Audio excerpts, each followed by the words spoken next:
देखिए साथियों, टीडीएस की डिडक्शन को लेकर इनकम टैक्स के द्वारा बहुत ज़्यादा सख्ती अब बरती जाएगी।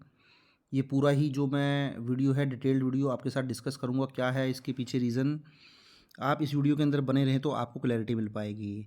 तो देखिए, मैंने ऐसा क्यों बोला है कि टीडीएस को लेकर डिपार्टमेंट के द्वारा सख्ती बढ़ाई गई है, क्योंकि इनकम टैक्स डिपार्टमेंट के द्वारा ऐसे लोगों और ऐसे कंपनियों के खिलाफ बड़ी कार्रवाई की जाएगी और उसके साथ-साथ उन्होंने करीब-करीब 40,000 ऐसे टैक्स पेयर्स की जो है एक लिस्ट तैयार की है जिनको वो नोटिस भेजे जाएँगे। तो ये नोटिस क्यों भेजे जा रहे हैं? क्योंकि जो टीडीएस होता है, जिसको आप बोलते हैं टैक्स डिडक्टेड एट सोर्स, और TCS tax collected at source, in TDS और टीसीएस कलेक्शन को लेकर डिपार्टमेंट के द्वारा कुछ गड़बड़ी की आशंका है और उस गड़बड़ी को देखते हुए ही ऐसे कदम जो है उठाए जा रहे हैं, जो कि फाइनेंशियल ईयर 22-23 और फाइनेंशियल ईयर 23-24 से जो टीडीएस की डिडक्शन की गई हैं, इन दोनों ही फाइनेंशियल ईयर से ये रिलेटेड हैं। तो देखिए क्या होता है, जैसे अगर आप एक सैलरीड एम्प्लॉई होते हैं और आपका एम्प्लॉयर भी आपका टीडीएस डिडक्ट करता है, या जब सेल की जाती है तो सेल के टाइम टीसीएस की कलेक्शन की जाती है, तो ये ज़रूरी होता है कि वो जो टीडीएस डिडक्ट किया गया है या जो टीसीएस कलेक्ट किया गया है, वो सरकार की इनकम होती है और सरकार के पास जमा हो जानी चाहिए। तो इसको लेकर देखिए, सरकार के द्वारा कुछ गड़बड़ियाँ पाई गई हैं, जहाँ पर गवर्नमेंट को प्रॉपर टीडीएस या टीसीएस जो है कलेक्ट तो किया जाता है सामने टैक्स पेयर से, बट वो गवर्नमेंट को जमा नहीं किया जाता है डिडक्टर के द्वारा।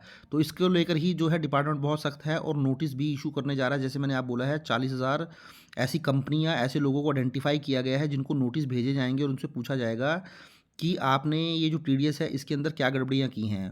तो देखिए क्या है सरकार की योजना। तो इसको लेकर देखिए, गवर्नमेंट के द्वारा 16 पॉइंट प्लान जो है वो तैयार कर लिया गए हैं, जिसमें कि 16 डिफरेंट डिफरेंट पॉइंट्स जो हैं वो तैयार किए गए हैं, जिसको लेकर इनकम टैक्स डिपार्टमेंट काम कर रहा है। उसके अलावा जो डेटा एनालिस्ट है, उनकी टेक्नोलॉजी, जो लेटेस्ट टेक्नोलॉजी है उनका यूज़ करके जो है डिपार्टमेंट पता लगाने की कोशिश कर रही है। तो इसमें पहले इनको नोटिस दिए जाएंगे, जो भी इस तरीके के डिफ़ॉल्टर मिलेंगे या जिन्होंने इस तरीके से टैक्स की चोरी की है, उनको पहले नोटिस भेजा जाएगा। नोटिस भेजने के बाद अगर उनको लगता है डिपार्टमेंट को कि जो उन्होंने रिप्लाई किया है वो सेटिस्फैक्ट्री नहीं है, तो उनके खिलाफ जो है सख्त कदम उठाए जाएंगे, सख्त एक्शन लिए जाएंगे। तो देखिए यहाँ पर किन किन मामलों पर होगी कड़ी जांच। तो किन किन मामलों पर कड़ी जांच होगी, इसमें किस किस जो पर्सन मैंने आपको बताए हैं, 40,000 पर्सन्स को नोटिस भेजने की तैयारी की गई है, या जिनको नोटिस नहीं भी भेजे गए हैं और वो भी अगर इस तरीके से काम करते हैं, तो फ्यूचर में मान के चलिए उनके पास भी नोटिस आने के चांसेस रहेंगे। क्योंकि अभी ये जो डेटा प्रिपेयर किया गया है 40,000 लोगों का, वो केवल फाइनेंशियल ईयर 22-23 और 23-24 के लिए ही तैयार किया गया है। तो देखिए, बार-बार गड़बड़ी करने वाले, जिन्होंने देखिए जिन करदाताओं ने बार-बार टीडीएस जमा करने में देरी की है, उन पर नज़र होगी। ऐसा क्यों किया जा रहा है कि एक ही जो टैक्स पेयर है वो हर महीने अपना टीडीएस जो है वो लेट डिपॉज़िट करता है, या जो टीडीएस की रिटर्न है उसमें जो है वो लेट जमा करवाता है। टीडीएस और एडवांस टैक्स में भारी अगर अंतर पाया जाता है, टीडीएस डिडक्शन में बार-बार बदलाव। देखिए, जिन कंपनियों ने टीडीएस में कई बार सुधार या बदलाव किए हैं, उन पर विशेष नज़र रखी जाएगी। मीन्स क्या होता है, जब आप एक बार टीडीएस की रिटर्न जमा कराते हैं, तो टीडीएस की रिटर्न जो है वो क्वार्टरली जमा की जाती है।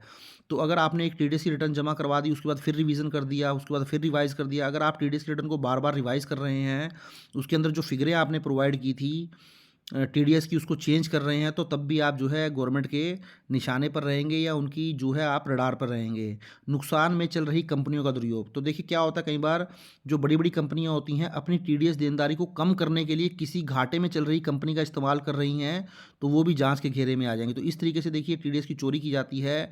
एक अच्छी खासी कंपनी जो प्रॉफ़िट कमाती है, वो कुछ ऐसी कंपनी के साथ टाई अप कर लेती है जो घाटे में चल रही होती है, और उसके साथ जो है वो टीडीएस की हेरा-फेरी कर लेती है। तो कहीं न कहीं ऐसी कंपनियाँ भी जो हैं इनकम टैक्स डिपार्टमेंट के दायरे में हैं। क्या होगा अगर टीडीएस सही से नहीं जमा किया? तो देखिए, इनकम टैक्स का एक सेक्शन है, सेक्शन 40 ए, सबसेक्शन 1 ए, वो ये कहता है कि अगर आपने टीडीएस की डिडक्शन कर ली, लेकिन उस टीडीएस को सपोज़ करें आपने गवर्नमेंट को डिपॉज़िट नहीं करवाया है, तो उस केस में क्या होगा, फिर जब आपका टैक्स ऑडिट होगा, तो टैक्स ऑडिट के दौरान इस तरीके का खर्चा आपका डिसअलाउड जो है वो कर दिया जाता है। सपोज़ आप एक प्रोफ़ेशनल हैं, आपने प्रोफ़ेशनल सर्विस प्रोवाइड की, तो जो जिसको आपने प्रोफेशनल सर्विस प्रोवाइड की, सामने वाले पर्सन, सपोज़ आपने 6 लाख की प्रोफेशनल सर्विस प्रोवाइड करी और 10% टीडीएस उसके ऊपर एप्लीकेबल होता था।